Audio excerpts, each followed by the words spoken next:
এটা একটি গুরুত্বপূর্ণ ভিডিও। জুন মাস থেকে রেশন কার্ডে কি রেশন পাবেন, আসলে নতুন আপডেট, চাল গম নাকি আরও নতুন সুবিধা। হ্যাঁ, তো দেখুন, যাদের নর্মাল কার্ডগুলো আছে সেই কার্ডগুলোর আমি আপনাদের বিস্তারিতভাবে জানিয়ে দিচ্ছি। যাদের AA যে কার্ডগুলো আছে সেই কার্ডগুলোতে আপনি রাইস পাবেন 15 কেজি করে পার ফ্যামিলি, এবং আটা যদি পান তাহলে 19 কেজি আপনি আটা পাবেন পার ফ্যামিলি, ঠিক আছে। এবং আটা তখন শুনছি বন্ধ হয়ে গেছে, তার ক্ষেত্রে আপনাকে গম দিবে 20 কেজি করে পার ফ্যামিলি, ঠিক আছে। তারপরে দেখুন নিচে যে PHH SP এই কার্ডগুলি যাদের আছে তাদের আপনারা পাবেন 2 কেজি করে রাইস এবং 3 কেজি করে গম পাবেন পার হেড।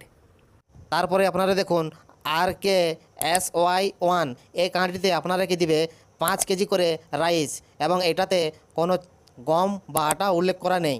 এবং দেখুন নিচের যে কার্ডটি আছে RKSY11 এই কার্ডটিতে আপনাকে 2 কেজি রাইস দিবে পার হেড, বাকি আদার্স এখানে আর কিছু দেওয়া নেই, ঠিক আছে। এটা আপনারা স্ক্রিনশট করে রেখে দিতে পারেন, যখন আপনাকে রেশন দেবে সেটি দেখে আপনারা মিলাই নিতে পারেন।